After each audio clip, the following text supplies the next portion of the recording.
අයිබෝවන් සුබදැසනක් වාසනාවන්ත ජයග්‍රාහී දවසක් ඔබට ප්‍රාර්ථනා කරනවා.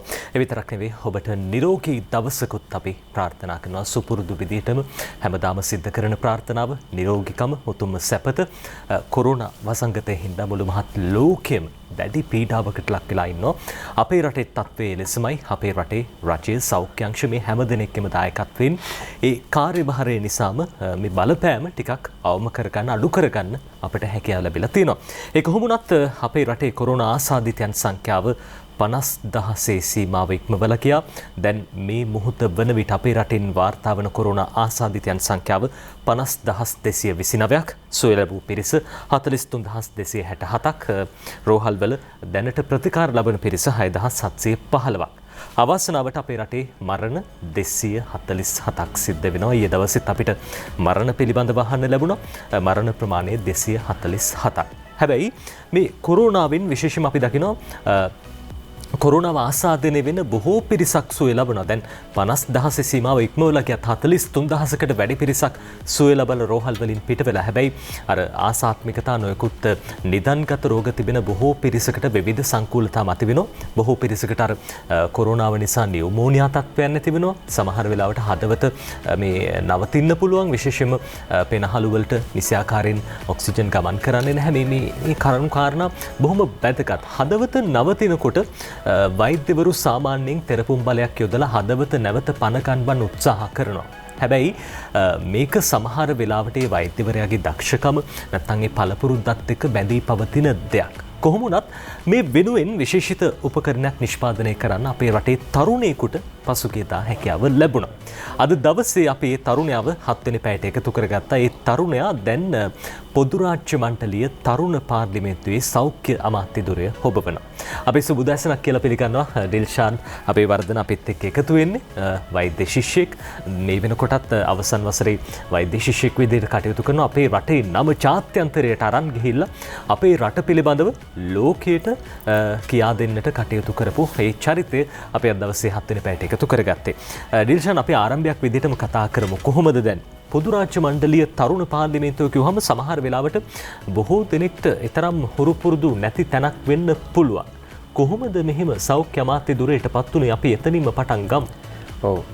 දැන් පොදු රාජ්‍ය මණ්ඩලීය තරුණ පාර්ලිමේන්තුව ගත්තොත් රටවල් 54ක සහභාගීත්වයෙන් තමයි මේක සිද්ධ වෙන්නේ. ඉතින් හැම අවුරුදු දෙකකට පාරක්ම වගේම ශ්‍රී ලංකාවෙන් දෙදෙනා බැගින් යවනවා මේ පොදු රාජ්‍ය මණ්ඩලීය තරුණ පාර්ලිමේන්තුවට. ඉතින් මේ අවුරුද්දෙත් එහෙම අපේ ජාතික පාර්ලිමේන්තුවෙන් තමයි වැඩි සම්බන්ධීකරණය වෙන්නේ එංගලන්තය හරහා. ඉතින් මෙදාපාර හොඳ දෙදෙනෙක් අවශ්‍ය වුණා ඒගොල්ලන්ට. ඉතින් ඒ වෙලාවේදී ශ්‍රී ලංකාවේ තියෙනවා තරුණ පාර්ලිමේන්තුව. ශ්‍රී ලංකාවේ තරුණ පාර්ලිමේන්තුවේ මම විපක්ෂ නායක. ඒ වගේම ඒකේ ඉන්නවා අපේ අචිනි නවරත්න. එයා තමයි විද්‍යා තාක්ෂණ අමාත්‍යවරිය. ඉතින් එයා ඉංජිනේරුවෙක්, මම වෛද්‍ය ශිෂ්‍යයෙක්. ඉතින් අපි දෙන්නට මෙදා පාර ඒ භාග්‍ය හම්බුණා පොදු රාජ්‍ය මණ්ඩලීය තරුණ පාර්ලිමේන්තුව නියෝජනය කරන්න ශ්‍රී ලංකාව. ඉතින් එතන ගියයින් පස්සේ ඒ රටවල් ඔක්කොම 54ෙම ඡන්දයක් තියෙනවා. පැය 24ක් ඇතුළත මේ අපේ පර්ෆෝමන්ස් බලලා අපිට පුළුවන් පොඩි කැම්පේන් කරන්න. ඒ රටවල් හැබැයි ඔක්කොටම කතා කරන්න ඕන. අපි ගැන කියන්න ඕන ලංකාව ගැන සහ අපේ හැකියාවන් ගැන. කැම්පේන් එක කරන්න හම්බ වෙන්නේ පැය 24ක්. පැය 24යි හම්බෙන්නේ. පැය 24ක කාලය තුල සියලුම දේවල් කරලා පෙන්වන්න ඕනේ. මේ ව්‍යවස්ථාව හදන ඒවා ඊට පස්සේ අපේ අලුත් යෝජනා දැන්ට කරපු වැඩ කොහොම කරලා කරන් පස්සේ පොදු රාජ්‍ය මණ්ඩලීය ප්‍රධාන සීට්ස් 5ක් තියෙනවා. සීට්ස් 5 තමයි අග්‍රාමාත්‍ය, විපක්ෂ නායක, සෞඛ්‍ය ඇමති, ආර්ථික කටයුතු සහ සමාජීය කටයුතු ඇමති. ඔය 5 දෙනා තමයි පාර්ලිමේන්තුවේ සම්පූර්ණ ව්‍යුහය පාලනය කරන්නේ. ඉතින් මට ගොඩක් කට්ටියක අගමැති ඉල්ලන්න කියලා. නමුත් සාමාන්‍යයෙන් ඉතින් අගමැති වෙන්නේ එංගලන්තෙන් එන ඒ වගේ අර හෝස්ටිං කන්ට්‍රි එක තමයි. ඉතින් අපි ඒකට යන්නේ එච්චර සුදුසු නැහැ. ඉතින් මම හිතුවා අනිවාර්යයෙන්ම මට ගැලපෙන දේ සෞඛ්‍ය ඇමතිකම. ඉතින් මේ මම ඒකට තරම් කරා. 5 දිනක් තරම් කරා. ඉන්දියාව, මම, කැනඩාව, එතකොට තවත් රටවල් දෙකක් විතර. ඊට පස්සේ එකෙන් මම කොහොම හරි අවසානයේදී වැඩිම ඡන්ද ප්‍රමාණයක් කරන් ජයග්‍රහණය කරා. රටවල් 54ක් සමාජිකයෝ 150ක් මේ අතරින් සෞඛ්‍ය ඇමති නැත්නම් අර ඔබ කිව්වා වගේ මේ ප්‍රධාන මුල් පුටු පහෙන් එකකට තේරෙන්න හරි අමාරුයි. සාමාන්‍යයෙන් වෙරළා ඉතිහාසයේ අපි අහලා දැකලා නැහැ මේ විදිහට තරුණ පාර්ලිමේන්තුවක අපේ රටේ නියෝජනයක් තියෙනවා. කොහොමද දැනෙන හැඟීම? ඇත්තරම ගොඩක්ම මට සතුට හිතුණා ඒ වෙලාවේදී. උදේ පාන්දර ලංකාව වෙලාවෙන් 3ට තමයි ඡන්දෙ තිබ්බේ. ඉතින් ඡන්දෙ දිනපු වෙලාවේ මට ඒ කියන්නේ ඡන්දෙ දින්නයි කියලා කියාගන්නවත් කවුරුත් හිටියේ නැහැ. ඉතින් ඒ වුණාට මම මුලින්ම ඒ වෙලාවේ අපේ ගෙදර කට්ටියටයි ඊට පස්සේ නාමල් රාජපක්ෂ මහත්මයාටයි ඒ වෙලාවම කෝල් කරා. ඉතින් ඒගොල්ලෝ ගොඩාක් සතුටු වුණා. ඇත්තරම නාමල් රාජපක්ෂ මහත්මයා තමයි අපේ පස්සෙන් හිටියේ මේ එයා තරුණ කටයුතු ඇමති නිසා ලංකාවේ. ඉතින් ඒක ශ්‍රී ලංකාවේ කෙනෙක්ට හම්බෙච්ච පළවෙනි පාර තමයි මේ. එතකොට ඒකෙන් මම ඉතින් ගොඩක් වැඩ කටයුතු කරන්න බලාපොරොත්තු වෙනවා ඉස්සරහට. හොඳයි. දැන් ඔබ පොදු රාජ්‍ය මණ්ඩලයේ තරුණ පාර්ලිමේන්තුවේ සෞඛ්‍ය අමාත්‍යවරයා මොන වගේ වගකීමක්ද මේ තනතුරේ තියෙන්නේ? මොන වගේ දේවල්ද කරන්න පුළුවන්? ඔව් ඇත්තටම මේකෙන් අපේ ප්‍රධාන වශයෙන් දැන් මේ කාලීන දේවල් ගත්තයින් පස්සේ දැන් කොවිඩ් නිසා ප්‍රධාන අපේ ව්‍යවස්ථාවේ අපි ආර්ථික වශයෙන් ළමයින්ගේ බැලුවා ඒගොල්ලන්ගේ අධ්‍යාපනය, එතකොට සෞඛ්‍ය, එතකොට ඒගොල්ලන්ගේ රැකියා සහ මානසික සෞඛ්‍ය, ක්‍රීඩා ඔය කියන තත්ත්ව පහ තුල අපිට මොනවද කරන්න පුළුවන් කියලා. ඉතින් අපි හැමෝම දන්නවා පොදු රාජ්‍ය මණ්ඩලීය ෆන්ඩ් එකක් තියෙනවා. ඒ කියන්නේ පොදු රාජ්‍ය මණ්ඩලයේ රටවල් වලට දෙනවා මේ ඒ අදාළ තරුණයන්ට අධ්‍යාපනයට, එතකොට ක්‍රීඩා වලට අදාළ සල්ලි වෙන් කිරීමක් තියෙනවා. ඉතින් අතන මේ ශිෂ්‍යත්ව ලබා දී වැඩසටහන් ගොඩක් තියෙනවා. ඉතින් ඒ ගැන ගොඩාක් අය දැනුවත් නැහැ. ඉතින් මේ මම කල්පනා කරේ දැන් මේ අවුරුද්දේ ඉඳන් ඒ හම්බෙන කෝටා එක දැන් PhD යනම දැන් අපේ වෛද්‍ය පීඨයේ වුණත් අපේ ඉන්න මහාචාර්යවරුන්ගෙන් බහුතරයක් පොදු රාජ්‍ය මණ්ඩලීය PhDs වලින් ඉගෙනගෙන ඉහළට ගිය මහාචාර්යවරුන් ඉන්නේ. ඉතින් ඒ වගේ අපිට පුළුවන් නම් මේක පොඩ්ඩක් තව ප්‍රසාරණය කළ අපේ පැත්තට ගන්න වැඩිපුර. ඉතින් ඒක තමයි මගේ පළවෙනි අරමුණ උනේ. ඉතින් මම පොදු රාජ්‍ය මණ්ඩලීය මගේ කතාවාරවල ඔක්කොම කිව්වේ ලංකාව කියන්නේ ගොඩක් දක්ෂ කට්ටිය ඉන්න දුප්පත් රටක්. ඉතින් අපිට ගොඩක් chances තිබ්බොත් අපිට පුළුවන් දියුණු වෙන්න කියලා. ඉතින් අපි ඉල්ලුවෙන් පස්සේ ඒගොල්ලෝ අපිට දැන් කිව්වා ශ්‍රී ලංකාවට ෆෝම් කරන්න කියලා පොදු රාජ්‍ය මණ්ඩලයේ තරුණ වෙනම පොඩි හබ් එකක්. ඉතින් ඒක හරහා අපිට පුළුවන් කෝඩිනේට් කරලා ඒ අදාළ ඔක්කොම පහසුකම් සප්ලයි කරන්න ළමයින්ට. හොඳයි. ඔය අතර විශේෂම අපි දකින දැන් ඔබත් මෙහි කොටස්කරුවෙක් වෙනවා එක අතකින්. අර තරුණ චින්තනයේ තරුණ සිතුවිලි බොහොම වැදගත් ලෝකයේ ඉදිරි පියවර වෙනුවෙන් ඉදිරි සංවර්ධනය වෙනුවෙන් අලුත් සොයා ගැනීම් සිද්ධ වෙනවා. රටේ තරුණ ප්‍රජාව අතර අපි දැක්ක පහුගිය කාලේ කොවිඩ් වසංගතයත් එක්ක විවිධ නව නිර්මාණ බිහි වෙනවා එලි දකින්න. මේවටත් තැනක් තියෙනවද ඔය පොදු රාජ්‍ය මණ්ඩලය ඇතුලේ? ඔව් අනිවාර්යෙන්ම.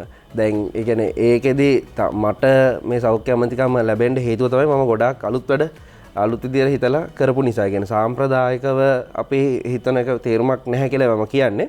ඒකට හේතුව අපි දැන් ඕනම ශාස්ත්‍රයක දහසක් දෙනා කරන දෙයක් තමු හරියට කරාට එතනින් අර සමාජ ප්‍රගමනයක් සිද්ධ වෙන්නේ නැහැ. මොකද තව 1000ක් දෙනා කරනවානේ. වැරදි හරි අර පොඩ්ඩක් වෙනස් විදිහට කරොත් තමයි හරියන්නේ. දැන් මම CPR මැෂින් එක හැදුවෙත් ඒකයි. ඉතින් අර දහසක් දෙනා කරන දේ මාස්ටර් කරලා වැඩක් නැහැ. තමුන් තනියම පාත් එකක් හොයාගෙන ඒක මාස්ටර් කිරීම තුලින් තමයි සමාජයේ අර ඉදිරි පිම්මක් මේ වෙන්නේ. ඉතින් ඒ වගේ දේවල් වලට ගොඩාක් අගය කිරීම තියෙනවා අපිට රට. දැන් ගොඩක් අය කියනවා ලංකාවේ අගය කිරීමක් නැහැ කියලා. උනට ඒක බොරුවක්. දැන් නව නිපැම්කරුවන්ගේ කොමිෂන් සභාව, ඒතර අධ්‍යාපන අමාත්‍යාංශය, එතකොට යුනිවර්සිටි, ඒතර මේ ITN එකේ තිබ්බ එක මගේ රට කියලා වැඩසටහන්. ඉතින් ඒ වලින් ගොඩාක් අපේ නව නිර්මාණ වලට අගය කිරීමක් ආවා. ඉතින් මම කියන්නේ නව නිපැයුම් වලට ජාත්‍යන්තර සහ ජාතික වශයෙන් දැන් හොඳ ට්‍රෙන්ඩ් එකක් තියෙනවා. ඩිල්ෂාන් සඳහන් කරන විදිහට ඒ ඔහුගේ දැක්ම විශේෂම අපි දැක්ක පහුගිය කාලේ පුරාටම විශේෂම ඩිල්ෂාන් සිද්ධ කරපු නිර්මාණය පිළිබඳව නව නිපැයුම් පිළිබඳව බොහෝ දෙනාගේ අවධානය යොමු වෙනවා, කතා බහ කරනවා. අපි තව බොහෝ දේ කතා කරන්න ඕනේ ඊට කලින් වෙලා බලන්නේ. හොඳයි, අපි 7 වෙනි පැය දවසේ කතා කරමින් ඉන්නේ පොදු රාජ්‍ය මණ්ඩලීය තරුණ පාර්ලිමේන්තුවේ සෞඛ්‍ය ඇමති විශේෂම අපේ ලංකාවේ නියෝජනයක් ඩිල්ෂාන් අබේවර්ධන. ඩිල්ෂාන් අපිට කියන්නකෝ දැන් මේ කොහොමද මේ විදිහට නව නිපැයුමක් සිද්ධ කරන්න අදහස ආවේ? විශේෂම අපි දැක්කා ඒ පිළිබඳ බොහෝ දෙනෙක් දැඩි උනන්දුවකින් කතා කරන ඒ කාල සීමාවේදී කොහොමද මේ වගේ දෙයක් හදන්න හිතුනේ? ඔව් දැන් කොවිඩ් වලට දැන් කොවිඩ් ලංකාවට ආව මුල් කාලේ ඇත්තටම මේ රෝගීන් මිය ගියේ දැන් නියුමෝනියා වගේ තත්ත්ව නිසා හදවත අකර්මණ්‍ය වෙලා. ඉතින් මං චීනේ හැමත් බැලුවායින් පස්සේ කියවලා ඉතින් අර චීනෙත් ගොඩක් අය මිය ගිහිල්ලා තිබ්බේ මේ ඒ අර කොරෝනා නිසා එන කාඩියෝමයොපති වගේ තත්ත්ව නිසා. ඊට පස්සේ මම බැලුවා දැන් පෙනහළු වලට සප්ලිමන්ටේෂන් දැන් වෙන්ටිලේටර්ස් වගේ ඒවා ගොඩාක් අය හැදුවා. නමුත් වෙන්ටිලේටර් එකක් ඩෙවලොප් කරන්න අවුරුදු 10ක් විතර යනවා ජෙනරේෂන්ස් වයිස් මේක හරි තැනකට ගේන්න. නමුත් අපිට පුළුවන් නම් දැන් හදවත අකර්මණ්‍ය වෙන කෙනෙක්ගේ හදවත නැවත පණ ගන්නවලා එයාට අවශ්‍ය බෙහෙත් ටික දෙන්න කාල සීමාව වැඩි කරලා එයාව බේරගන්න යම් කිසි දෙයකින් ඒක ඊටාම හොඳ දෙයක් කියලා මට තේරුණා. ඉතින් හොඳ අපිට අර මේ දර්ශන බලමින්ම කතා කරන්න පුළුවන්. අපි සතු දර්ශන තියෙනවා. ඩෙල්ෂාන් හදපු ඒ උපකරණය පිළිබඳව අපි බලලා ඉමු. ඉතින් මෙහිදී සිද්ධ වෙන්නේ දැන් අපි සාමාන්‍ය විදිහට තමයි අර විදිහට මම අතින් දුන්නේ CPR. ඉතින් දැන් මගේ මැෂින් එකෙන් අපි කරන්නේ ඔය විදිහට මැෂින් එක තියලා මේක නම් පොඩ්ඩක් පරණ මැෂින් එකක්. නමුත් මේකේ යාන්ත්‍රණය පැහැදිලි කරගන්න ඉතාම පහසුයි. මම දිලා ඔන්න ඔය ආකාරයට අර අතින් දෙන CPR ඔන්න ඔය ආකාරයේ මැෂින් එකක් මගින් ලබා දීම කරනවා. මේකේ වාසි තමයි දැන් කොවිඩ් පේෂන්ට් කෙනෙක්ට ඔහොම වුණොත් එහෙම හදවත අකර්මණ්‍ය වුණොත් වෛද්‍යවරයා ඇතුළු කාර්ය මණ්ඩලයට අමාරුයි රෝගියා ළඟට යන්න. මොකද තියෙන මේ ප්‍රශ්න නිසා මේ සහ මේ PPE අපි ඇඳගෙන ඉන්නේ. ඉතින් PPE ඇඳගෙන මේ හදවත අකර්මණ්‍ය වුණායින් පස්සේ මේ හදවතට මේක දෙන්න අමාරුයි. මේ ඉතින් ඒ වෛද්‍යවරයා මත ගොඩනැගෙන ස්ට්‍රෙස් එක සහ ඒවා අඩු කරන්න මේ දකින්නේ කොමර්ෂල් ප්‍රොඩක්ට් එක. ගැන අපි දැන් ශ්‍රී ලංකාවට දැන් මේ හඳුන්වා දුන්න මේ රෝගීන්ට මේක දැන් භාවිතා වෙනවා. ඉතින් දැන් මේක තමයි ඒ උපකරණය. මේකට දැන් අපිට ජපානයට වගේම ශ්‍රී ලංකාවට අපිට දැන් ඕඩර්ස් කීපයක් හම්බෙලා තියෙනවා මේක දෙන්න. මොකද මේකේ තියෙන සාර්ථක අවුට්කම් එක නිසා. අර සමහරලා ඩිචන් අර අතින් සිද්ධ කරන්න ගියත් නිසියාකාරව හරිය විදිහට සිද්ධ වෙන්නේ නැති වෙනවා. හරි අමාරුයි. ඒ වෛද්‍යවරයාගේ අර ශිල්පීය දක්ෂතාව එතකොට මේ ඒ අත්දැකීමුත් එක්ක තමයි මේ කටයුතු සිද්ධ වෙන්නේ. හැබැයි මේ උපකරණයෙන් අර නිවැරදි විදිහට මේ සැලසුම් කළා ඒ දේ කරගන්න පුළුවන් නේද? මොකද ඒක ඊටාම අපහසු කාර්යයක් අතින් දෙද්දී ගොඩාක් කියන්නේ වෙහෙස කර කාර්යයක් ඒක. ඉතින් එහිදී සාමාන්‍යයෙන් අපි විනාඩි 45ක් වගේ සමහරු දීලා ගොඩන මේ ජීවිත බේරගෙන තියෙනවා. සමහර වෙලාවට විනාඩි 20ක් දීලා බේරගෙන තියෙනවා.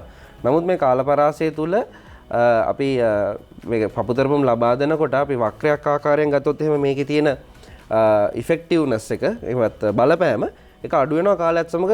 හේතුව තමයි වෛද්‍යවරයාගේ සහ නැත්නම් හෙදියගේ නැත්නම් ඒගොල්ලෝ සෞඛ්‍ය කාර්ය මණ්ඩලයේ මේ අත්වලට දැනෙන ඊටාම මහන්සිය නිසා. අපි කියන ටයර්ඩ් වෙන නැත්නම් ටයර්ඩ් වෙනවා ෆැටිග් එක නිසා ඒක කර්ව් එක මෙහෙම ස්ලෝප් එකක් තියෙනවා. ඉතින් මම බැලුවේ දැන් මැෂින් එකෙන් අපිට 5 cm ඩෙප්ත් එක කියන්නේ සෙන්ටිමීටර් 5ක ඩෙප්ත් එක විනාඩියට 120 ගානේ අපිට දිගටම පවත්වාගෙන යන්න පුළුවන් මැෂින් එකකින්. මේක එක්සෝෂන් එකක් නෑ නේ ඒක. හොඳයි. ඒ තමයි උපකරණය පිළිබඳව ලිල්ෂාන් කතා කළේ.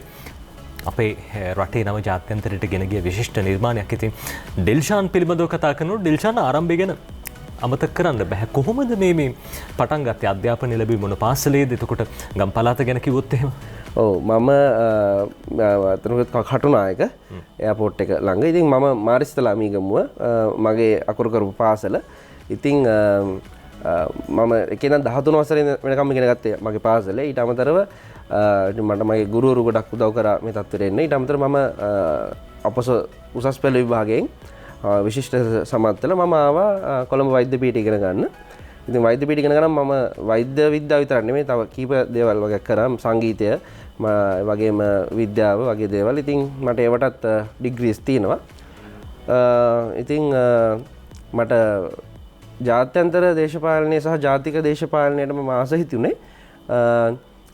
මේ නව දැක්මත් එක්ක අපේ තිබ්බ තරුණ පාර්ලිමේන්තුවට කැම්පස් වලින් තෝරගත්තා ඡන්දකින්. ඉතින් අපේ කැම්පස් එකෙන් මම දින්නා. ඉතින් ඒ නිසා මට හිතුණා දිගටම මේක කරන්න ඕනේ කියලා. ඉතින් කොවිඩ් ආවෙන් පස්සේ කොවිඩ් වෙනුනොත් ගොඩක් දේවල් කරන්න ආස හිතුණා. ඒක නිසා නව නිර්මාණයක් බිහි වුණා. හොඳයි. ඔය අතර ඩිල්ෂාන් කියපු බොහොම වැදගත් කාරණාවක් සංගීතයේ විෂයක් විදිහට පස්සෙල්ලදී හැදෑරුවා. සංගීතය සහ වෛද්‍ය විද්‍යාව කියන්නේ හාත්පසින්ම වෙනස් ක්ෂේත්‍ර දෙකක්. කොහොමද මේ ක්ෂේත්‍ර දෙක ඊගාබද්ධ කරගත්තේ? ඔව් දැන් බයෝසයන්ස් කරන කෙනෙක් ඇත්තටම ලංකාවේ සිලබස් එක ගත්තොත් එහෙම ගොඩාක් අමාරුයි. දැන් ලෝකේ ස්ට්‍රෙස් එක වැඩිම විභාග 20 ගත්තොත් එහෙම ශ්‍රී ලංකාවේ A level විභාගයේ පළවෙනි 20 ඇතුළේ අනිවාර්යයෙන්ම තියෙනවා. ඉතින් මේ තියෙන ස්ට්‍රෙස් එක අඩු කරගන්න තමයි මම මුලින්ම සංගීතයට යොමු වුණේ. ඉතින් මට පුළුවන් වුණා විශාරද උපාධිය ප්‍රථම පන්තියේ සාමාර්ථයක් ලෙස ලබා ගන්න. ඒ වගේම සංගීත භාණ්ඩ 25ක් විතර වාදනය කරන්න පුළුවන්. ඉතින් මම ශ්‍රී ලංකාවේ හිටපු වේගවත් වයලින් වාදකයෙක්. දැන් ඉතින් ඒක පොඩ්ඩක් අඩු කරලා තියෙනවා වයලින් වාදනය කිරීම. මම මුලින්ම වයලින් එක වාදනය කරන්න ලයිව් ප්‍රෝග්‍රෑම් එකට ආවෙත් ITN එකට. ඉතින් මම ගොඩක් මේකෙන් ලැබුවා මගේ මානසික සෞඛ්‍ය එතකොට තමයි මට මේ අධ්‍යාපනය කරගෙන යන්න ඉඩහසර ලැබුණේ. දිල්ෂාන් දැන් ඔබ වෛද්‍ය ශිෂ්‍යයෙක්නේ. වෛද්‍ය ශිෂ්‍යයෙක් වුණාම අර කිව්වා වගේම ලොකු ස්ට්‍රෙස් එකක් නැත්තම් පීඩනයකින් නැත්තම් ආතතියකින් කටයුතු කරන්න සිද්ධ වෙනවා. අපි දකිනවා දැන් ලෝකේ ප්‍රවණතාවක් තමයි සංගීතය එහෙම පාවිච්චි කරන මියුසික් තෙරපි කියලා අපි කියන්නේ. සංගීතය පාවිච්චි කරන ලෙඩ රෝග සුව කරන විශේෂම ආතති තත්ත්වයන්ට පත් වුණාම මානසික පීඩාවට ලක් වුණාම බොහොම හොඳ ප්‍රතිකාර ක්‍රමයක්. කොහොමද මේ කටයුතුත් දකින්නේ දිල්ෂාන්? ඔව් දැන් අපේ ගතොතම කය ගත්තොත් එහෙම කයේ තියෙන ගොඩක්ම දේවල් පාලනය වෙන්නේ මනසින්. එතකොට දැන් මේ මනස කියන දේ අපි තාම දැන් කවුරුත් හරියට හොයාගෙන නැහැනේ. නමුත් මොළය ගත්තොත් එහෙම මොළයයි මනසයි දෙක එකට යා කෙරෙනවා. ඉතින් මේ මොළයේ තියෙන ශ්‍රාවය වෙන යම්කිසි රසායනික ද්‍රව්‍ය නිසා තමයි අපේ කායික සෞඛ්‍යය හොඳින් තියෙන්නේ. දැන් වෛද්‍ය විද්‍යාවේ තියෙනවා දැන් මනස ප්‍රබල නම් කෙනෙක්ගේ තියෙන කායික දුර්වලතාවයක් වුණත් මග හරව ගන්න පුළුවන් අර ඒ වගේ කන්සෙප්ට්ස් තියෙනවා. ඉතින් සංගීතයයි මනසයි මොළයයි කියන දේවල් තුන එකට යනවා. ඉතින් එතකොට ඒ අනුව ගත්තොත් සංගීතයයි කායික සෞඛ්‍යය කියන දේ අපිට යම් තලයකට ගේන්න පුළුවන්. ඉතින් මම හිතනවා සංගීතයෙන් ලැබෙන සංයමය ඒ වගේ මේ ශබ්ද තරංග වලින් ලැබෙන අර උත්තේජනයන් නිසා අපේ මානසික සෞඛ්‍යය අපිට සහ මනස ප්‍රබල කරගන්න පුළුවන්. අර බැරොක් මියුසික් ඒ වගේම උත්තර ಭಾರತೀಯ ශාස්ත්‍රීය සංගීතය ඒ වගේ දේවල් තුලින් අපිට මනස යම්කිසි තැනකට දියුණු කරන්න පුළුවන් නම් ඒ දියුණු වීම තුල කායික සෞඛ්‍ය රැකෙනවා කියන එක තමයි මගේ හිස්තිරිල්ල. හොඳයි. දිල්ෂාන් ඔය අතර අපිට අමතක කරන්න බැහැ දැන් අපේ රට වගේම මුළු මහත් ලෝකෙම කොරෝනා වසංගතයට මුහුණ දෙන කාල සීමාවක් විශේෂම වෛද්‍ය ශිෂ්‍යෙක් විදිහටත් ඔබටත් කාර්යභාරයක් තියෙනවා සහ ඊටත් එහා ගිහිල්ලා පොදු රාජ්‍ය මණ්ඩලීය තරුණ පාර්ලිමේන්තුවේ සෞඛ්‍ය අමාත්‍යවරයා විදිහට වගකීමක් තියෙනවා. මොනවද මේ පොදු රාජ්‍ය මණ්ඩලය හරහා විශේෂයෙන්ම මේ කොරෝනාව සම්බන්ධයෙන් මොන හරි වැඩපිළිවෙලක් ක්‍රියාත්මක කරලා තියෙනවද? ඒ කටයුතු කොහොමද සිද්ධ වෙන්නේ? ඔව් ඇත්තටම ඒවත් කොරෝනා සම්බන්ධයෙන් අපි විශාල පොතක් එළි දක්වලා තියෙනවා පාර්ලිමේන්තුවේ තරුණ පාර්ලිමේන්තුවේ මන්ත්‍රී සංසද එකතු වෙලා. ඒකෙන් මම කලින් කිව්වා වගේ අදහස් කරන්නේ මේ කොරෝනා නිසා මේ තරුණයන්ගේ මේ තිබ්බ අපේ ආර්ථිකය බිස්නස් ඒ වගේම මේගොල්ලන්ගේ තිබ්බ මානසික සෞඛ්‍යය වගේම ක්‍රීඩා කටයුතු ඒ වගේම අධ්‍යාපනය කියන ඒවා පොඩ්ඩක් යම් තාක් දුරකට ඇන හිටියා. මම පිරිහුණයි කියලා කියන්නේ නැහැ. නමුත් මෙහිදී අපි අදහස් කරේ දැන් ඔන්ලයින් ක්‍රම එතකොට ගතොත් එහෙම තව සෞඛ්‍ය විද්‍යානුකූලව දැන් අපි ගතොත් එහෙම නව ප්‍රවණතා බිහි වෙනවා එක විදිහේ දැන් මේ කොරෝනා වලට එරෙහිව. දැන් අපේ පාර්ලිමේන්තුව අපි කරන්නේ මෙන්න මේ වගේ දේවල් අපි එළියට අරගැනීම සහ ෆන්ඩින් තියනවා නම් ඒවා කරන එක. සහ දැන් අපි දැක්ක මේ ළඟදී මේ ලෝකයේ කෙනෙක් හොයාගෙන තිබ්බ කොරෝනාවට එන්නතක් නෙමෙයි. නමුත් යම්කිසි පානයක් හොයන්න තිබ්බ මී පැණි සහ මොකද සූදුරු වගේ දෙයක් දාලා පිටරටක් කෙනෙක්. ඉතින් ඒකෙදී කොරෝනා වෛරස් එකේ ඒ තියෙන සක්‍රීය කොටස් බ්ලොක් කරන්න පුළුවන් කියලා ඒගොල්ලෝ හොයාගෙන තිබ්බා. ඒ වගේ දේවල් වලට අපි අලුත් දේවල් වලට අපි පොඩ්ඩක් යොමු වෙනවා. මොකද ඒ වගේ දෙයක් ගැනීම තුලින් අර හානියක් නැති නිසා මිනිස්සුන්ට අපි ඒ වගේ නව ප්‍රවණතා වලට මුල් තැන දෙනවා මේ තරුණ පාර්ලිමේන්තුව තුල. තරුණ කටයුතු පිළිබඳව කතා කළාම ඩිල්ෂාන් දැන් රටක ඉදිරි ප්‍රගමණයට නැත්නම් සංවර්ධනයට රටක් ඉස්සරහට යන්න තරුණයන්ගේ සිතුවිලි බොහොම වැදගත්. ජවය, ශක්තිය මේ හැමදේත් එක්කම තරුණයන් ඉස්සරහට ගමන් කරන්නේ. කොහොමද තරුණයෙක් විදිහට දකින්නේ දැන් අපේ රටෙත් විශේෂම සංවර්ධනය වෙන්න ඕන පැති තිනවා. දැන් කාලයක් තිස්සේ අපි නිදහස ලැබලා අවුරුදු ගණනාවක් ගත වෙලා හැබැයි අපිට තාම සංවර්ධනයට ළඟා වෙන්න හැකියාවක් ලැබිලා නැහැ. තරුණයෙක් විදිහට දකින්නේ කොහොමද අපේ රටට වැරදුණු තැන මොකද්ද? දේශපාලනය පිළිබඳව කතා කරනකොට අපි ඉතිහාසයේ ඉඳන්ම දේශපාලනඥයෝ පිළිබඳව කතා කරනවා. උන්ට බනිනවා. රටේ ජනතාව නිවැරදි තීන්දුව తీරන අරගෙන පාර්ලිමේන්තුවට එවුවත් සමහරලාට හරි තීරණ ගන්න නැහැ පාර්ලිමේන්තුවේදී.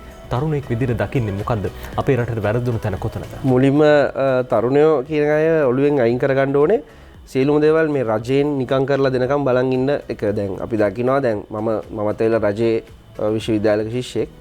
මම දකින ගොඩක් අය රජයේම ජොබ්ස් ඉල්ලලා පාරට පහිනවා. මට මේ ළඟදී කතා කරා තාම සමාජයේ වගකීම් සහගත පුද්ගලයෙක්. ඉතින් එයා කතා කරලා කියන්නේ එයාගේ ළමයින්ට ජොබ්ස් ඕනේ මේ රජයෙන්. ඉතින් මගේ අදහස ඇවිල්ලා එහෙම නෙමෙයි. තමුන්ට රජයෙන් නිදහස් අධ්‍යාපනය වගේ දේවල් යම් තාක් දුරකට දෙනවා. ඉතින් මෙහිදී ළමයා දැනගන්න ඕනේ තමුන්ගේ තියෙන කුසලතාවය, හැකියාව සහ පේපර් ක්වොලිෆිකේෂන්ස් එක සහතික පත්‍ර සම්බන්ධයෙන් තියෙන දේවල් මාකට් කරගෙන තමුන් ඉතිරට යන්න. මේක මේ දේශපාලඥයන්ට වැරදි කියන්න බෑ. මොකද හැම රටේම දේශපාලඥයාගේ හැසිරීම යම් තාක් දුරකට සමානයි. ඉතින් අපේ රටේ දේශපාලඥයන්ට බැන බැන ඉඳලා මේක කරන්න බෑ. ඔය අතර අපි දකිනවා මේ ඩිල්ෂාන් මේ විශේෂයෙන්ම දැන් අවුරුදු 13ක නිදහස් අධ්‍යාපනය ලබා දීලා උසස් පෙළත් සමත් වෙලා විශ්වවිද්‍යාලයට ගිහිල්ලා විශ්වවිද්‍යාලෙත් උපාධිය සම්පූර්ණ කරලා ඒ එන පිරිස රැකියාවක් නැතුව තමයි ඉන්නේ. අවුරුදු ගානක් තිස්සේ අපි දකින පාරවල් රස්තිය ආදිනවා අපිට රස්සා දෙන්න කියලා රජයට බලපෑම් කරනවා ඉල්ලීම් කරනවා. හැබැයි ඒකද වෙන්න ඕනේ. නෑ කියන්නේ රැකියා අවස්ථා ගත්තොත් එහෙම රැකියා අවස්ථා උත්පාදනය කර ගැනීම තමුන් තුලින් බිහි වෙන්න ඕනේ. මොකද විශ්වවිද්‍යාලයට ගියයි කියන්නේ විශ්වවිද්‍යාලයෙන් මේ පේපර් ක්වොලිෆිකේෂන් එක විතරක් අරන් එළියට එනවා නම් එයාගෙන් ඇත්තටම වැඩක් නැහැ. ඒ කියන්නේ එයාගේ විශ්වවිද්‍යාල අධ්‍යාපනය ෆේල් තනිකරම. දැන් රැකියාවක් විශ්වවිද්‍යාලයෙන් එළියට හැපිටිය හම්බෙන්නේ සාමාන්‍ය වෛද්‍ය ශිෂ්‍යයන්ට විතරයි. දැන් ඒකත් මං හිතන්නේ ළඟදිම නැති වෙයි. මොකද මේ වෛද්‍යවරුත් සැචුරේෂන් එකක් සම්තෘප්තතාවයක් ආවොත් එමෙ. එතකොට දැනගන්න ඕනේ තමුන්ගේ ජොබ් ප්‍රොෆයිල් එක කැරියර් එක හදාගන්න විදිහට ඒ රැකියා අවස්ථාව උත්පාදනය කරන්න දැනගන්න ඕනේ. දැන් මට ගොතොත් එහෙම දැන් මට ලංකාවේ වෛද්‍යවරයෙක් වෙන්න අදිසිය හරි බැරුව ගියොත් එහෙම මොනවා හරි වෙලා මට පුළුවන් වෙන්න ඕනේ මගේ තියෙන කුසලතාවය භාවිතා කරලා වෙන මොකක් හරි දෙයක් කරගන්න. දැනුම කුසලතා ආකල්ප කියන තුනම ඕනේ ඉස්සරහට යන්න. හොඳයි. පුද්ගලික අර ඉස්සරහට යන එක තීරණය කරන්නේ ඒ පුද්ගලයාම තමයි. අපි බොහෝ දෙනෙක් දන්න කාරණාව හැබැයි බොහෝ දෙනෙක් නොදන්න විදිහට වැඩ කරන කාරණාවත් එක්ක කෙසේ වෙතත් අපි සූදානම් විරාමයක් ලබා ගන්න. විරාමෙන් පස්සෙත් කතා කරමු ඩිල්ෂාන් එක්ක.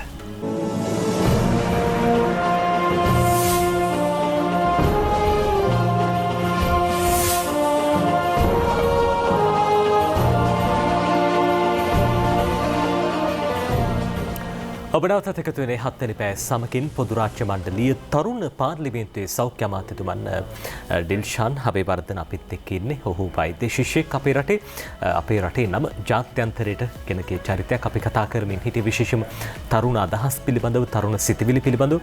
රටකට තරුණයන්ගෙන් ගන්නත් බොහෝම ආදර්ශ තියෙනවා. විශේෂම ඩිල්ෂාන් මේ අපේ පාර්ලිමේන්තු සංස්කෘතිය ගැන කතා කරනකොට අපි දකින දෙයක් තමයි ඉතිහාසයේ ඉඳන් අපේ පාර්ලිමේන්තුව පිළිබඳව කතා බහ කරනකොට මේ ටිකක් අර කනගාටුදායක තත්ත්වයක් කියලා හිතෙනවා සමහර වෙලාවට. විශේෂම පාසල් සිසුන් එහෙම පාර්ලිමේන්තුවේ නරඹන්න යන වෙලාවට උනත් පාර්ලිමේන්තුවේ අපිට දැක ගන්න තියෙන අර අසභ්‍ය විදිහට බැන ගන්නවා සමහර වෙලාවට රටේ ප්‍රතිපත්ති තීරණය කරන්න ජනතාව පරමාධිපත්‍ය පාවිච්චි කරලා මහජන නියෝජිතයන් පාර්ලිමේන්තුවට යවුවට මේ පාර්ලිමේන්තු නියෝජිතයන් හරි විදිහට වැඩ කරන්නේ නැහැ. මොනවද ඇත්තටම පාර්ලිමේන්තු මන්ත්‍රීවරයෙක් විදිහට කරන්න ඕන? ඔබ පාර්ලිමේන්තු මන්ත්‍රීවරයෙක් නෙවෙයි. හැබැයි ඔබ පොදු රාජ්‍ය මණ්ඩලයේ තරුණ පාර්ලිමේන්තුවේ ඒ නියෝජනයත් එක්ක අත්දැකීමුත් එක්ක තමයි මේ කතා කරන්නේ. ඔව්. ඇත්තටම මේක කිව්වට කනගාටු වෙන්නේ නැහැ කියලා හිතනවා. දැන් මම ගත්තොත් එහෙම අන්තර්ජාතික නැත්නම් පොදු රාජ්‍ය මණ්ඩලයේ පාර්ලිමේන්තුව ගත්තොත් එහෙම ඒකේ වැඩ වෙන විදිහයි ශ්‍රී ලංකාවේ පාර්ලිමේන්තු ව්‍යුහයේ වැඩ වෙන විදිහයි අහසයි පොළොවයි වගේ. හිතා ගන්නවත් බෑ. මටත් ඒ ක්‍රමයට අනුගත වෙන්න සෑහෙන කල් ගියා. හේතුව තමයි විෂන් එක සහ ඒ අදාළ පුද්ගලයාගේ තියෙන හැකියාව මත තමයි ඒගොල්ලෝ යම්කිසි දෙයක් දේශපාලනයට එන්න ඕනේ. ජනප්‍රියත්වයේ මත හෝ ඡන්ද ගැනීම මත නෙමෙයි දේශපාලනය කරන්න ඕනේ. එහෙම කට්ටියකුත් ඉන්න ඕනේ. නමුත් ප්‍රශ්නේ විශේෂයෙන්ම මේ හොඳට කතා කරන්න තියෙන හැකියාවක් දේශපාලනයේ සුසුකමක් නෙවෙයි. නෑ. ඒක තමයි හේතුව. දැන් එතකොට දැන් මට ලංකාවේ තියෙන සිස්ටම් එකත් එක්ක තියෙන ප්‍රධානම ප්‍රශ්නේ තමයි ශ්‍රී ලංකාවට හරි ව්‍යවස්ථාවක් නැතිකම. ඒ අමෙන්ඩ්මන්ට්ස් තියෙන සංශෝධනත් එක්ක ආපු ලොකු අඬ දමපු එකක් තමයි ආවේ. ඉතින් හරි ව්‍යවස්ථාවක් හදන්න නම් එතන ඉන්න ඕනේ හරි ව්‍යවස්ථාදායකය ශක්තිමත් වෙන්න ඕනේ අධ්‍යාපනය ඒ වගේ දේවල්. නමුත් අපිට තේරෙන දේ තමයි ශ්‍රී ලංකාවේ මේ දේශපාලනය කියන්නේ ගොඩක් අර සල්ලි මත බේස් වෙච්ච දෙයක්. එතකොට ඉතින් අර තරුණයා නැත්නම් උගත්තු ඒ වගේම ඒ සම්බන්ධයෙන් දැනුම තියෙන කට්ටියට පාර්ලිමේන්තුවල ළඟා වෙන්න ගොඩාක් සල්ලි විසික් කරන්න වෙනවා දැන් තියෙන අර ඡන්ද ක්‍රමයක් එක්ක. මොකද දැන් මුළු දිස්ත්‍රික්කය තුලම එයා දුවන්න එපා. නමුත් ඉස්සර කොට්ටාශ ක්‍රමය වගේ තිබ්බනම් එයාට පුළුවන් එයාගේ හැකියාව තියෙන කෙනෙක්ට ඉස්සරහට එන්න පුළුවන්. අර පිට රටවල දේශපාලනඥයා සහ අපේ රටේ දේශපාලනඥයා අතර වෙනස ගත්තොත් අපි දකිනවා දියුණු රටවල නෝර්වේ, ස්විට්සර්ලන්ත මේ රටවල පාර්ලිමේන්තු මහජන නියෝජිතයන් පාවිච්චි කරන්නේ සමහර වෙලාවට පාපැදී වෙන්න පුළුවන්. හැබැයි අපේ රටේ තත්ත්වය ඊට වැඩිය වෙනස්. ඒකේ ඉතින් කතන්දර දෙකක් තියෙනවා. දැන් ඒ රටේ පාර්ලිමේන්තුව නැත්තම් අන්තර්ජාතික පාර්ලිමේන්තුව මොකක් හරි ඒවා ඒගොල්ලෝ සලකන්නේ රස්සාවක් විදිහට, ජොබ් එක විදිහට. ඒකට අපි ජොබ් එකක් කරනකොට ඒ ජොබ් එකට උපරිම සාධාරණය කරන්න එපා. දැන් ඔබතුමා වුණත් අපි දකිනවා මේ නිවේදන කාර්යය කරනකොට අපි උපරිම සාධාරණත්වයක් කරලා තමයි මේ ඉතිහාසයේ පුරාටම හැසිරලා තියෙන්නේ. ඉතින් අර මොනවා දේශපාලඥයා බලුවත් එහෙම එයාගේ ජොබ් එකට එයා සාධාරණයක් කරලා නැහැ. එයා කරලා තියෙන්නේ එයාගේ සීට් එක රැක ගන්න සහ එයාගේ ඒට අදාළ අර බැක්ග්‍රවුන්ඩ් එකේ ඉන්න කට්ටියව රකින්න සහ පවුලේ කට්ටිය රකින්න වගේ තමයි බහුතරයක් අය කරන්නේ. එහෙම නොකරන අය ඉන්නවා. නමුත් ඒ තත්ත්වය තුළ මේ තමුන්ගේ රස්සාව හරියට නොකිරීම තුළ තමයි මේක මම හිතන්නේ ප්‍රශ්නයක් වෙන්නේ. රස්සාව කරනවා නම් සුදුසුකම් තියෙන්න ඕනේ. කැමැත්ත තියෙන්න ඕනේ, කැප වෙන්න ඕනේ. පාර්ලිමේන්තුවට එන්න ඕනේ. ඉතින් අර ඒ මුකුත් නැතුව මේ මං හිතන්නේ ලංකාවට පාර්ලිමේන්තුවෙන් පිහිටක් තියෙයි කියලා. දැන් ඩිල්ෂාන් විශ්වාස කරන විදිහට මේ දේශපාලනයට උගත්කමක් අවශ්‍යද? මොකක් හරි සීමාවක් තියෙනවද? විශේෂයෙන්ම අපි දැක්ක පහුගිය කාලේ පාර්ලිමේන්තුවේ മന്ത്രിවරුන්ට නැගිච්ච ප්‍රධානතම චෝදනාවක් තමයි සාමාන්‍ය පෙළවත් සමත් නැහැ. උසස් පෙළ සමත් නැති පිරිසක් ඉන්නවා.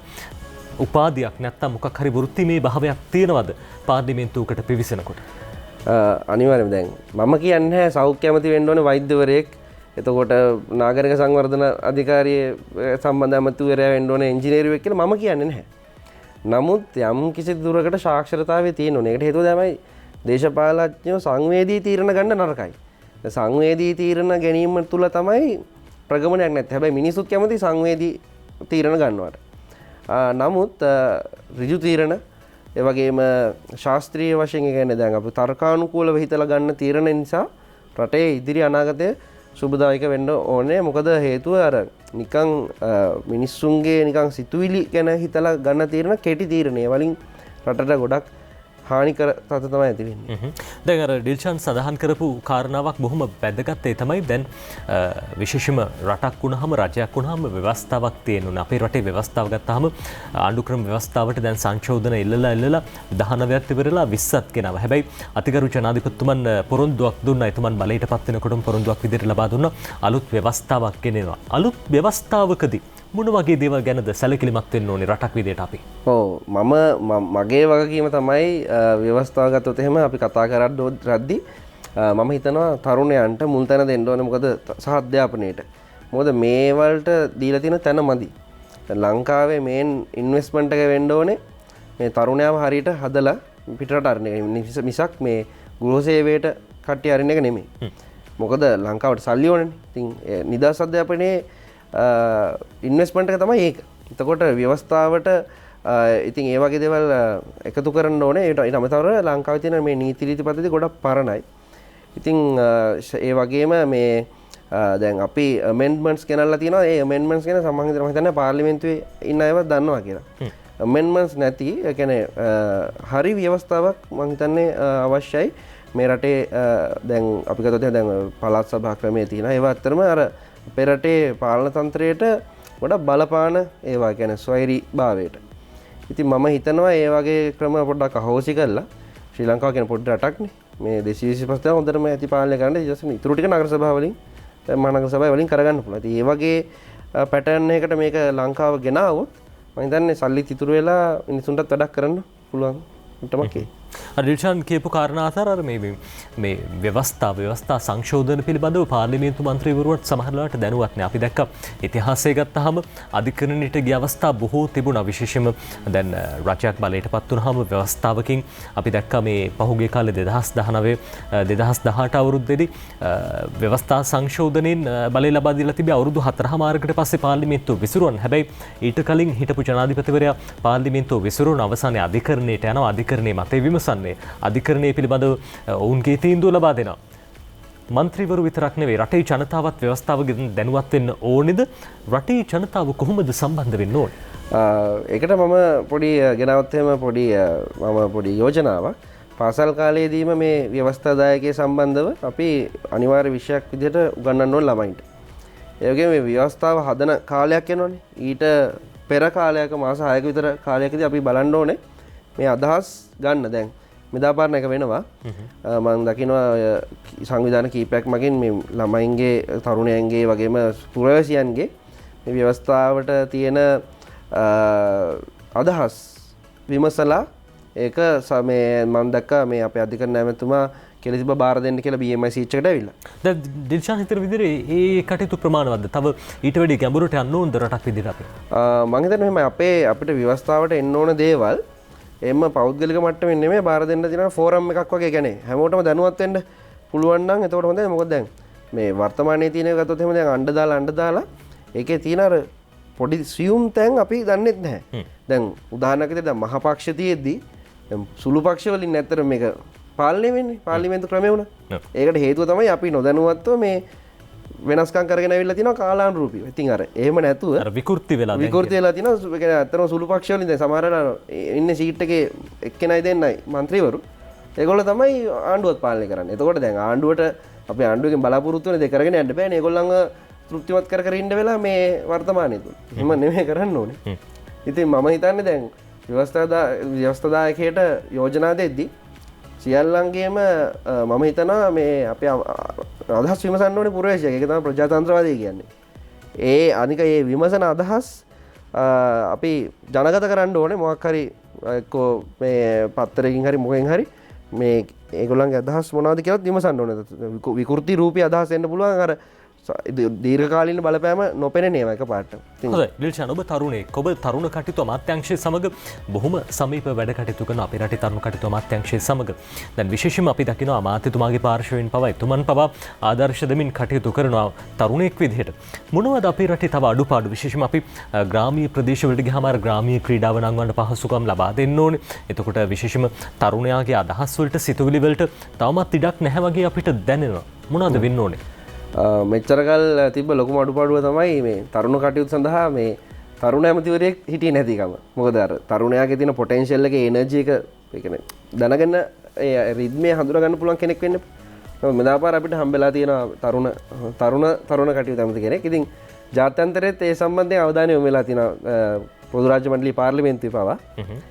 ඉතින් දැන් ඒ තත්ත්වය තුල මම හිතනවා මේ සහ තරුණ සේවා සභාවත් මෙදා පාර ඉන්න අධ්‍යක්ෂතුමා තෙෂාර ජයසිංහ ඉතාම අලුත් විදිහට හිතන කෙනෙක්. ඉතින් මම හිතනවා මේ දෙපළගේ තියෙන සංයෝගය තුල ශ්‍රී ලංකාවේ තරුණයාට විශාල දෙයක් ඒ කියලා. මොකද දැන් නව නිර්මාණයක් ගෙනාවොත් එහෙම අපි තරුණ සේවා සභාවට මට පෞද්ගලිකවම තරුණ සේවා සභාවෙන් විශාල පිටුහලක් ලැබුණා. දැන් අධ්‍යක්ෂ ජනරාල්තුමා තෙෂාර ජයසිංහ තමයි මුලින්ම මට කිව්වේ මේ මැෂින්ස් එහෙම නිෂ්පාදනය කරන්න පටන් ගන්න කියලා මූල්‍යමය දායකත්වයක් දුන්නා. ඊට පස්සේ මේ මැෂින් එක බලන්න නාමල් රාජපක්ෂ ඇමතුමත් ආවා. ඉතින් ඒගොල්ලෝ බලලා මේකට උදව් කරන්නම් කියලා එහෙම දැන් මට විතරක් නෙමෙයි ගොඩක් අයට. ඉතින් තරුණයාගේ නව අදහස් වලට අනිවාර්යයෙන්ම අතහිත දෙන්න ඕනේ. ඒ වගේම එයාට මූල්‍යමය ශක්තියක් දෙන්න ඕනේ. මම කියන්නේ මේ සල්ලි විසික් කරන්න ඕනේ නැහැ තරුණයාට. ණය ක්‍රමයක් ඒ වගේ අර සස්ටේනබල් ප්‍රොජෙක්ට්ස් එන්න ඕනේ තරුණයාට ඉස්සරහට යන්න. ගොඩක් ප්‍රශ්න තමයි ලංකාව ගත්තොත් එහෙම අර ආර්ථිකය ගත්තොත් එහෙම අර සල්ලි බෙදිලා තියෙන විදිහ පොඩ්ඩක් වෙනස්නේ. අර හැමෝටම එක විදිහට නැහැ. ඉතින් අර සමහරු ඉන්නවා අයිඩියාස් තියෙන ඉතාම හොඳ දක්ෂයෝ ඉන්නවා හැංගිලා. ඒගොල්ලන්ට අතහිත දෙන්න එක විදිහක් තමයි හොඳ තරුණයන්ට අර පොලි අඩු ණය ක්‍රම වගේම වතු වගා ක්‍රම වලට හුරු කරන එක. මේ මං කියන්නේ අර අමුඩ ගහගෙන එහෙම අර සාම්ප්‍රදායික වගා නෙමෙයි. ඩ්‍රෝන් තාක්ෂණයෙන් එහෙම දැන් අපි තරුණ සේවා සභාවෙන් එහෙම ප්‍රොජෙක්ට් එකක් කළා. ඩ්‍රෝන් යවලා ඒ ඔක්කොම වගා ක්‍රම කරන්න. ඉතින් ඒ වගේ අර නවතම විදිහට අපි හුරු වෙන්න ඕනේ. ඒක ලේසි තරුණයන්ගෙන් පටන් ගන්න. මොකද අර වැඩිහිටියෝ වෙනස් කරන්න ටිකක් අමාරුයිනේ. ඉතින් අර ඒ වගේ මං හිතන්නේ ශක්තියක් වෙනවා නම් හොඳයි තරුණයාට ඉඩම් ලබා දීලා හරි අදාළ ණය මුදල් ලබා දීලා හරි අඩු පොලියට නැත්තම් සහන මුදල් ලබා දීලා හරි මං හිතන්නේ පොඩ්ඩක් අර එහෙම කරනවා නම් හොඳයි. මොකද දැන් නිදහස් අධ්‍යාපනයෙන් හැලෙන කෝටයක් ඉන්නවා විශාල ප්‍රමාණයක්. අපි නිදහස් අධ්‍යාපනය ගැන විතරයි සමහරවිට ටීවී එකකම කතා කරන්නේ උද්ඝෝෂණ හරි මොනවා හරි ගැන. නමුත් අර හැලෙන ප්‍රමාණය පිළිබඳව කතා කරන්නේ නැහැ. තරුණයා කියන්නේ අර තාක්ෂණයත් එක්ක බද්ධ වෙච්ච චරිතයක් දැන් වර්තමානයේ තරුණයා බොහොම සංකීර්ණ වෙලා තියෙනවා. අර ඒ තරුණයාට ඩිල්ෂාන් කියන විදිහට උසස් පෙළ අසමත් වුණා කියලා විශ්වවිද්‍යාල සුදුසුකම් නොලැබුණා කියලා අර ත්‍රිරෝද රස්සාවට යන්නේ නැතුව එතනින් එහාට ගිහිලා තාක්ෂණික විප්ලවයට දායක වෙන්න පුළුවන්. අපි දකිනවා විශේෂයෙන්ම චීනය වගේ රටවල ඩිල්ෂාන් මේ දුරකථන නිෂ්පාදන සමාගම් බොහෝ වෙලාවට මේ තරුණයන්ගේ තරුණ ශ්‍රමයේ පාවිච්චියට ගන්නවා රටේ දියුණුවට. අද චීනයේ ඉන්න තැන් ඇමරිකාවට බොහොම ලං වෙලා අපේ රටටත් ඉස්සරහට මේ කටයුතු සිදු කරගන්න පුළුවන්. විශේෂයෙන් දැන් අර ඔබ කතා කරපු කාරණා අතර තරුණ කටයුතු ඇමතිවරයා පිළිබඳව අමතක කරන්න බෑ. දැන් අලුත්ම සංකල්ප අලුත්ම වැඩපිළිවෙලක් ක්‍රියාත්මක වෙනවා. මොනවද තරුණයෙක් විදිහට දැන් සමාජයේ බොහෝ අත්දැකීම් ඇති ඔබටත් තරුණයන් සමග ගනුදෙනු කළ අපි දකිනවා වෛද්‍ය විද්‍යාලයේ තරුණ පිරිස ඒ වෙනම කොට්ටාසයක්. ඒ වගේම ඊට පහළ විශේෂයෙන්ම අඩු අධ්‍යාපනය ලැබපු තරුණ පිරිසුත් වෙනවා. මේ හැම දිනාගෙම ඇසුර ලැබිලා තියෙනවා ඔබට. මේ පිරිස් වල අදහස් එක්ක මොනවද තරුණ කටයුතු ඇමතිවරයාගෙන් බලාපොරොත්තු වෙන්නේ ඉස්සරහට? දැන් මම හිතනවා ගරු නාමල් රාජපක්ෂ මැතිතුමා පොඩක් වෙනස් විදිහට කටයුතු කරනවා. ඒ වගේම එතුමාගේ සහයට තෙෂාර ජයසිංහ මැතිතුමත් ඉන්නවා. ඉතින් මම දකින විදිහට දැන් ශ්‍රී ලංකාව මේ ඒ කාලේ තමයි කෘෂිකාර්මික ආර්ථිකය තිබ්බ රටක් නේ. අපේ රටේ තියෙන අපේ කොහේ ඇටයක් දැම්මත් පැලවෙනවනේ. මම කැමති එතුමන්ලා මේ කෘෂි විප්ලවයට දායක කරගන්න ඕන නම් තරුණ කට්ටියව. ඉතින් ඒකේ අපි පළවෙනි පියවර විදිහට එරමිනියාය කියලා අපේ තරුණ සේවා සභාවට දාලා ඉඩමක අපි ඒ කෘෂි විප්ලවය පටන් ගත්තා. ඒ වගේම තරුණ සේවා සභාවෙන් ගොඩාක් තරුණ තරුණියන් වෙනුවෙන් අර තියෙන අධ්‍යාපන අවස්ථා ලබලා දීලා තියෙනවා. ඊට අමතරව යෞවන හා ක්‍රීඩා අමාත්‍යාංශයෙන් අදාළ ස්පෝර්ට්ස් වලට තරුණයන්ව ඇදලා ගැනීම තුළ අපි දකිනවා දැන් මේ ළඟදිත් අපේ අමතුමා යටතේ අපි අර මේ ශ්‍රී ලංකා ප්‍රීමියර් ලීග් එක තියෙද්දි අපි දැක්ක යාපනයේ හිටන් ආපු හොඳ දක්ෂ ක්‍රීඩකයෝ හිටියා. ඒ වගේ අර මොකද කලින් තිබ්බ ක්‍රම වලට ඒ වගේ අයව අඳුර ගන්නත් අමාරුයි. දැන් මේ වගේ අවස්ථා බිහිවීම තුළ ගොඩක් මම දකිනවා තරුණයෝ ඉස්සරහට එනවා. මාත් එක්ක ඉන්න මම ගොඩක් අය දැකලා තියෙනවා ඉස්සරහට ඇවිල්ලා තියෙනවා තා දක්ෂ ඒගොල්ලෝ දැන් ඊට පස්සේ දැන් තරුණ පාර්ලිමේන්තුව ගත්තත් මෙදාපාර ඉතාම අති දක්ෂ තමයි ගොඩක් ඉන්නේ. දැන් කොරෝනා වෙලේ ළමයින්ගේ අධ්‍යාපනය නැවතුණු වෙලේ තරුණ පාර්ලිමේන්තුවේ ඉන්න മന്ത്രിවරු ඇමතිවරු එකතු වෙලා අත්වැල කියලා වැඩසටහනක් කරනවා. ඉතින් මේ දරුවන් වෙනුවෙන් ඒකත් තරුණ සේවා සභාව සහ අමාත්‍යාංශයෙන් තමයි ස්පොන්සර් වෙන්නේ. ඉතින් ඒ වගේ නවතම වැඩ ගොඩාක් යනවා. හොඳයි. ඔය අතරේ රටකට තරුණ ප්‍රතිපත්තියක් අවශ්‍යද? රටේ ඉස්සරහට යනකොට තරුණයන්ට ඒ විදිහේ ප්‍රතිපත්ති ක්‍රියාත්මක වීම සාධාරණද? කොයි ආකාරයෙන්ද සිද්ධ වෙන්නේ? අපි මේ පිළිබඳවත් කතා කරන්න ඕනේ. ඊට කලින් විරාමයක් ලබා ගමු.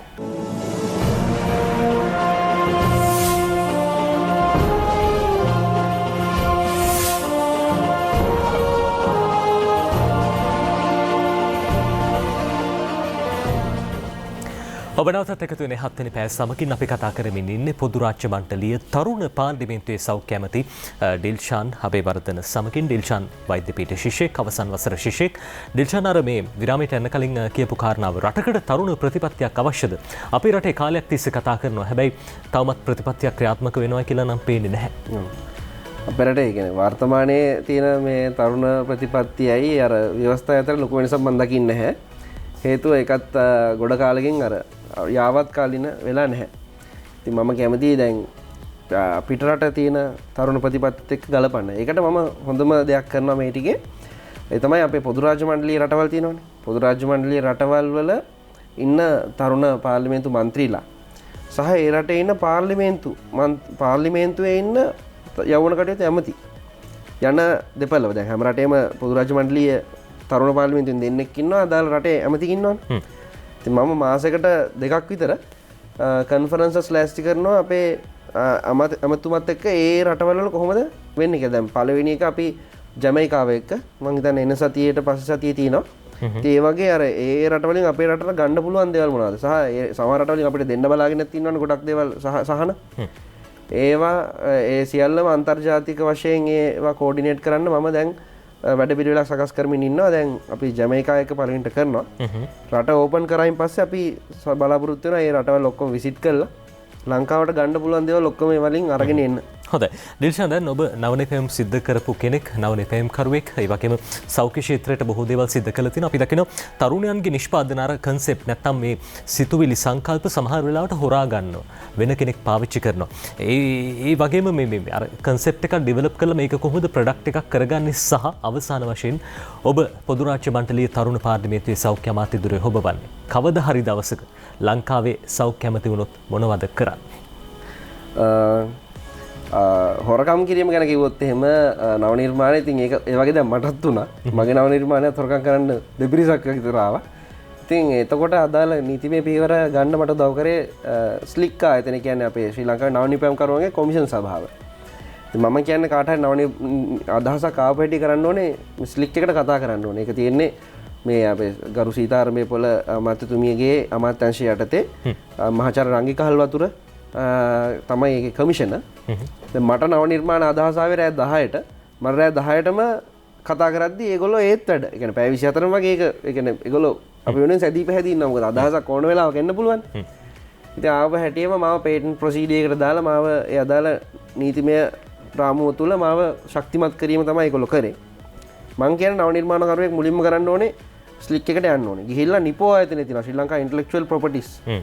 ඒගොල්ලෝ ඔන්න බුද්ධිමය දේපල ඒගොල්ලෝ ඒ ආයතන දෙක තුලින් පුළුවන් සුරක්ෂිතභාවයක් ලබා ගන්න.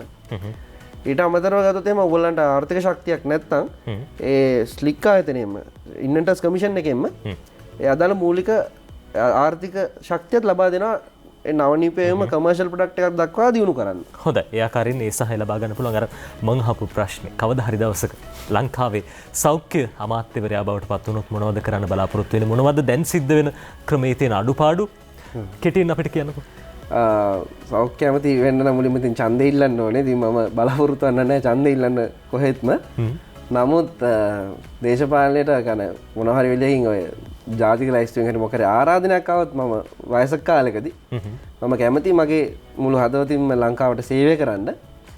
නමුත් දැනුත් මට එක ආරාධනා ලැබිලා තිබුණත් මම කියන්නේ තාම මම පොඩි වැඩි ඒකට. ගොඩාක් පරණත වෙන්න ඕනේ, ගොඩක් දේවල් ඉගෙන ගන්න ඕනේ දේශපාලනය කරන්න කලින්. ජනප්‍රියත්වයේ මත පදනම් වෙලා දේශපාලනය කිරීම වැරදි. ඉතින් මම සෞඛ්‍ය ඇමතිවරයෙක් වුණොත් කවදා හරි මම කරන්නේ මේ දැන් අපි හැමතිස්සම මේ රජයෙන් ඩිපෙන්ඩ් වෙන ක්‍රමයකට යන්නේ. මම කැමතියි මෙහෙම කන්සෙප්ට් එකක් ආරම්භ කරන්න. කියන්නේ පුද්ගලික රජයේ කියන්නේ ප්‍රයිවට් පබ්ලික් පාර්ට්නර්ෂිප් හොස්පිටල් එකක් ඒ චේන් එකක් දාන්න. එතකොට ඒකට ෆන්ඩින් ඒකට අදාළ නඩත්තු කටයුතු ඔක්කොම මම කැමති මේ ශ්‍රී ලංකාවේ ඉන්න මිනිස්සු අතින්ම වෙනවනම්. ඒ වගේ කන්සෙප්ට් එකක් බිහි කරන්න මම අරමුණු කරගෙන ඉන්නවා. හොඳයි. ඒ තමයි ඩිල්ෂාන්ගේ අදහස්. ඩිල්ෂාන් අබේවර්ධන බොහෝ දෙනෙක් ඇති ස්තුති කරන්න. හැබැයි ඩිල්ෂාන් අපේ කාල සීමාව ඉක්මවලා ගිහින් තින අපි දන්නවා. මේ තැනට එන්න බොහෝ දෙනෙක් උදව් කරන්න ඇති කියලා අපි විශ්වාස කරනවා. අපි සූදානම් 7 වෙනි පැය සාකච්ඡාව අවසන් කරන්න අපිත් එක්ක එකතු වුණේ පොදු රාජ්‍ය මණ්ඩල තරුණ පාර්ලිමේන්තුවේ සෞඛ්‍ය අමාත්‍ය ධුරය හොබවන ඩිල්ෂාන් අබේවර්ධන. ඔහු අපේ රටේ වෛද්‍ය ශිෂ්‍යෙක් අවසන් වසරේ ඉගෙන බලන වෛද්‍ය පීඨේ. ඉතින් ඩිල්ෂාන් බොහොම ස්තුතියි අපිත් එක්ක එකතු වුණාට. හොඳයි.